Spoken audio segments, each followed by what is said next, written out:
bienvenido a nuestro programa de En Espíritu y en Verdad. Mi nombre es Imelda Terrones y como siempre es un honor poder compartir este momento con cada uno de ustedes. Gracias por darse el tiempo de sintonizarse y de escuchar este episodio. Mi deseo y mi oración es que sea de gran bendición para tu vida. Aunque no conozca tu nombre, tal vez no conozca tu historia, conozco al Dios que lo conoce todo de ti y que su deseo siempre será ayudarte, guiarte, amarte y ayudarte a que te conviertas en aquel adorador que Él está buscando, el adorador que le adore en espíritu y en verdad. El día de hoy quisiera hablar sobre algo donde yo diría que muchos de nosotros o todos en algún momento nos hemos encontrado allí. El momento donde nos sentimos tal vez cansados, agobiados, confundidos, a punto de rendirnos. Tal vez tú estás allí el día de hoy. Tal vez llevas tiempo orando, esperando, creyendo, pero las cosas no han cambiado. Tal vez te preguntas si vale la pena seguir, si todavía hay algo por lo cual luchar. Y justo ahí, en ese lugar de duda, ese lugar de desgaste, la lucha silenciosa, quiero recordarte que podrías estar más cerca de tu milagro de lo que piensas. Y hoy quisiera comenzar contando una historia del tiempo de la fiebre del oro en California, una historia real que ilustra de una forma muy poderosa lo que pasa cuando alguien se rinde justo antes del milagro.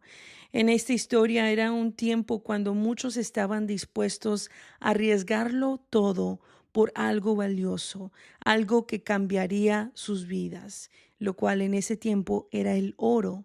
Dos hermanos invirtieron todo lo que tenían en una mina y compraron herramientas y comenzaron a excavar.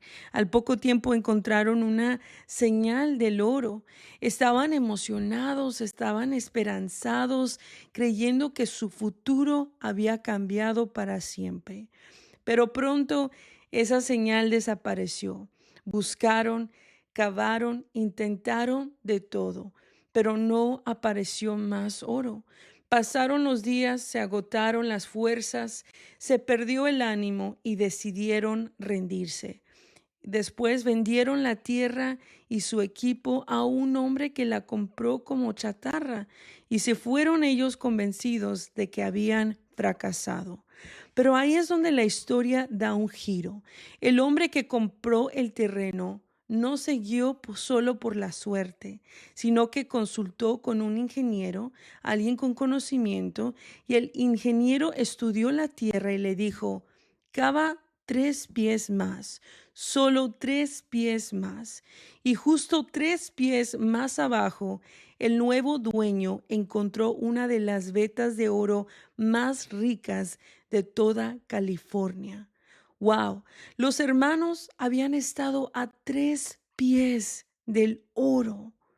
¿Cuántas veces tú y yo hemos estado así, al borde de una promesa, al límite de algo que Dios está haciendo y sentimos que ya no podemos más?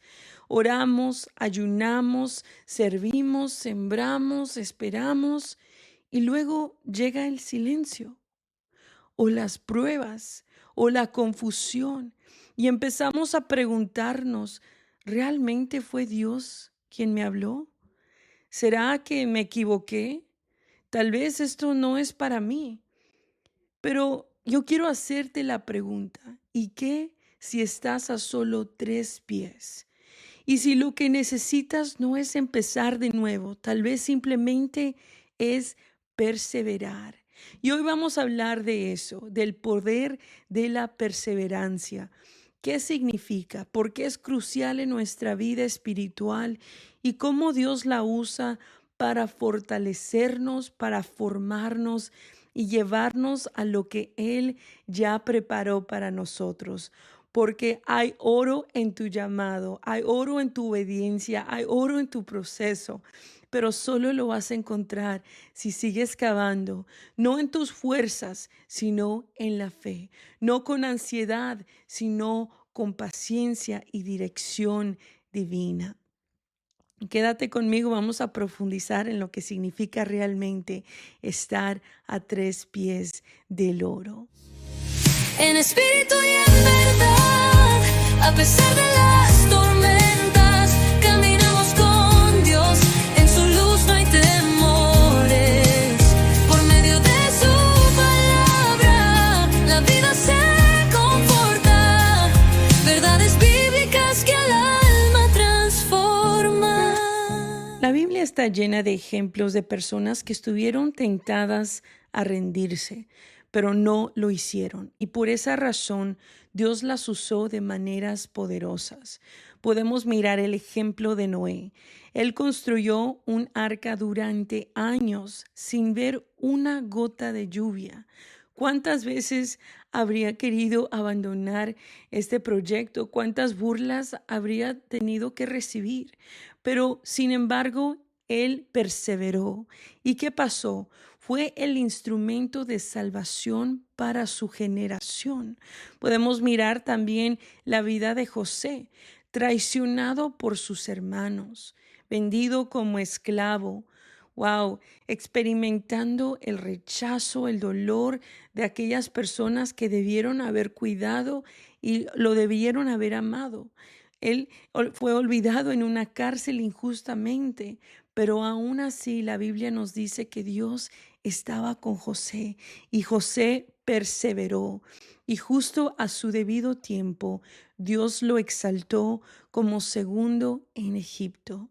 Gálatas 6:9 nos recuerda: no nos cansemos pues de hacer el bien, porque a su tiempo segaremos si no desmayamos.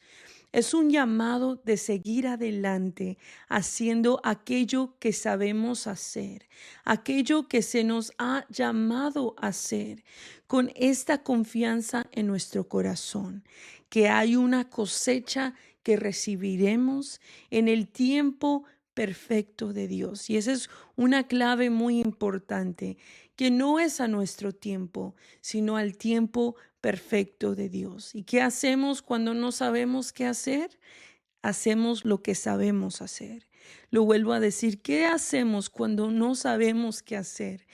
Podemos seguir los principios de la Biblia y de hacer aquello que sabemos que debemos hacer. A veces pensamos que si Dios está en algo, todo será fácil, pero la realidad es que muchas veces lo que tiene más valor eterno también requiere más perseverancia.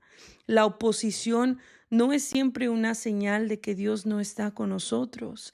Muchas veces es señal de que estamos más cerca de algo importante. Dios está en el negocio de darnos esperanza, de darnos liberación, pero no está en el negocio de darnos resultados inmediatos. Él está en el negocio de formar nuestro carácter, nuestra fe, nuestra resistencia espiritual, algo que es una bendición poder desarrollar en nuestra vida, pero es algo difícil de hacer, pero no imposible. Y eso se hace bajo presión. Entonces, la pregunta es, ¿qué hacemos cuando estamos cansados? ¿Qué hacemos cuando sentimos que ya cavamos lo suficiente, que ya no hay fuerzas, que la oración no está cambiando nada? Algo que podemos hacer, quisiera dar 3 cosas que podemos hacer. Primero que nada, podemos recordar quién fue el que nos dio la promesa. No fue cualquier persona, sino que fue el Dios eterno. Si Él lo dijo, Él lo cumplirá. Miramos en Números 23:19 que dice: Dios no es hombre para que mienta, ni hijo de hombre para que se arrepienta.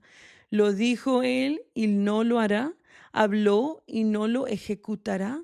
Es imperativo establecer un enfoque fuera del problema, fuera de los resultados, fuera de las personas, fuera de las heridas y del dolor y los recuerdos, y centrar nuestro enfoque en Dios y en quién Él es. La fuente de la promesa no está conectada a una persona, no está conectada a una circunstancia, no está conectada al resultado o a la aceptación de alguien o de algo, o al éxito o aún al fracaso, sino que la promesa de Dios viene del trono de Dios, viene de parte de aquella palabra que nunca miente, aquel Dios que nunca miente, el Dios que nunca cambia, que es el mismo por todos los siglos y lo seguirá siendo por siempre. Decidir enfocarnos en Él y en lo que Él es imperativo. ¿Y qué es Él? Vamos a hablar un poco de lo que es Él. Él es fiel, así que como Dios fiel, Él no me fallará.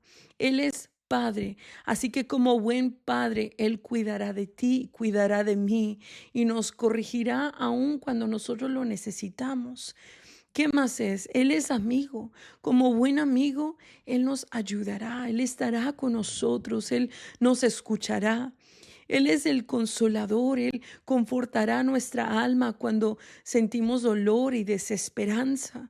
Él es proveedor, así que cuando necesitemos y estemos en necesidad de algo, Él lo proveerá. Él es creador, como buen creador que Él puede crear caminos donde no hay, crear corazones nuevos, etapas nuevas, mentes renovadas. Él es vida. Cuando todo parezca muerto, Él puede darle vida a mi corazón, a mi matrimonio, a mis hijos, a mi ministerio. Él es esperanza, Él puede derrotar la desolación y la desesperación. Él es el Todopoderoso. No hay nada imposible para Él. Él es el Dios. Él sigue en su trono. Él sigue en control. Él sigue amándome. Él sigue siendo Rey de Reyes. Él sigue siendo soberano. Esas son algunas de las cosas en las que podemos enfocar nuestra mente, recordando que la promesa no está basada en alguna circunstancia o persona o resultado, sino en este Dios en el cual hemos describido en este momento. También, por segundo, recordar que nuestras fuerzas vienen de la presencia de Dios y debemos reforzar nuestras fuerzas en su presencia. La oración no es solo para pedirle cosas a Dios, sino que hay un aspecto de la oración tan hermosa donde podemos ser renovados. Cuando nos sentimos agotados, es importante entrar en su presencia. Isaías 40, del 29 al 31, nos recuerda que Él da esfuerzo al cansado y multiplica las fuerzas al que no tiene ningunas. Los que esperan a Jehová tendrán nuevas fuerzas. Hay una bendición cuando decidimos esperar en Dios. Esto no solo significa esperar hasta que algo suceda con ansiedad y temor, que estamos esperando, pero estamos esperando desesperados, pero sino que es importante aprender a esperar como Dios nos ha llamado a esperar pacientemente, esperar con confianza, esperar enfocados no tan solo en lo que deseamos y el resultado, sino en Dios y en el propósito que Él desea cumplir en nosotros y en otros por medio de estas etapas en nuestra vida. En su presencia nuestra alma es confortada, consolada, llena de esperanza y gozo. Es importante aprender el arte de poder descansar en su presencia, que nuestra alma pueda encontrar alivio, descanso y paz. Paz del caos, paz del desagotamiento, paz, y descanso de tantas cosas que con las que este mundo nos agobia, que en su presencia podemos ser liberados, podemos encontrar ese alivio, ese descanso y esa paz. Y es importante buscarlo cada día, poder descansar en su presencia. Es algo hermoso. Y por último, recordar que la bendición puede estar más cerca de lo que imaginas. Puede que estés a un servicio de distancia, a una conversación de distancia, a una oración de distancia, a 3 pies de distancia, como la historia de estos muchachos con la que comencé. Puede ser que estés tan cerca de tu milagro, tan cerca de lo que Dios tiene para ti. Y quiero contarte personalmente a lo largo de mi caminar con Dios, yo he pasado por todo tipo de procesos, procesos hermosos que quisiera que nunca hubieran terminado, procesos donde su presencia, su dirección y su amor se sentían tan cercanos, tan reales, tan constantes.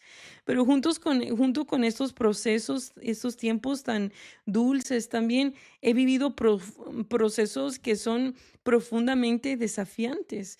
Momentos en los que Dios me ha pedido rendir cosas que amaba, actitudes, deseos, anhelos, heridas, incluso relaciones y personas que me costaron mucho soltar en su momento.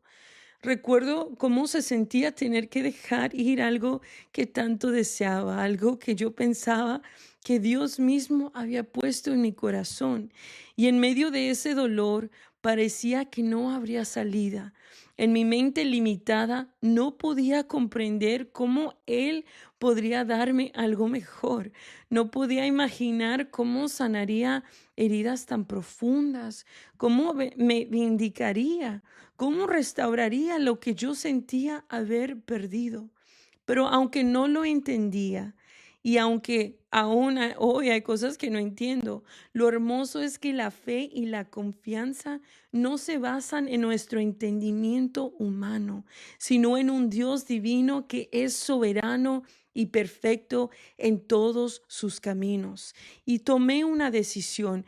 Establecí en mi corazón que seguiría adelante sin importar lo que tuviera que enfrentar, lo que tuviera que rendir, ni el dolor que tuviera que atravesar, porque al final del día, esta vida no es mía.